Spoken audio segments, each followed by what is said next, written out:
நீர்நிலையை மாசுபடுத்தும் பன்றிகளை அப்புறப்படுத்த உத்தரவு பிறப்பிக்கப்பட்டிருக்கிறது. மேலும் விவரங்களை எமது செய்தியாளர் மாரிச்சாமி வழங்க கேட்கலாம். வணக்கம் மாரிச்சாமி, இந்த வழக்கின் பின்னணி என்ன? மேலும் இந்த உத்தரவு தொடர்பான முழு விவரங்கள் என்ன பதிவு பண்ணுங்க.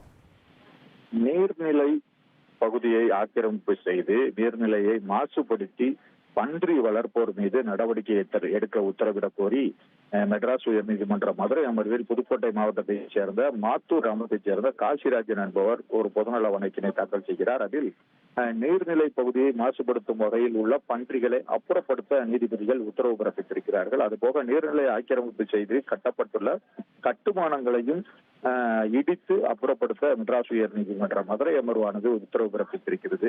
இந்த வழக்கின் பின்னணியில் எங்கள் பகுதி, அதாவது அந்த மனுவில் குறிப்பிடப்பட்டிருப்பது, எங்கள் பகுதி விவசாயம் நிறைந்த பகுதி. இங்கு இந்த நிலையில் எங்கள் ஊருக்கு அருகே உள்ள குமாரமங்கலம் பகுதியைச் சேர்ந்த தங்கவேல், சந்திரபோஸ் உள்ளிட்டோர் நீர்நிலையை ஆக்கிரமித்து 50க்கும் மேற்பட்ட பன்றி வளர்த்து வருகிறார்கள். ஆகவே அந்த பன்றிகளை அப்புறப்படுத்த உத்தரவிட வேண்டும் என கேட்டிருந்தார். இந்த மனுவானது உயர்நீதிமன்ற மதுரை அமர்வின் நீதிபதிகள் எஸ் எம் சுப்பிரமணியன், அருள்முருகன் ஆகியோர் கொண்ட அமர்வில் வந்த பொழுதுதான் விசாரணை செய்த நீதிபதிகள் நீர்நிலையை மாசுபடுத்தும் பன்றிகளை அப்புறப்படுத்தவும், அதே போல நீர்நிலைகளை ஆக்கிரமிப்பு செய்து கட்டியுள்ள கட்டிடங்களை இடித்து அப்புறப்படுத்தவும் உத்தரவிட்டு வழக்கு விசாரணையை முடித்து வைத்திருக்கிறார்கள்.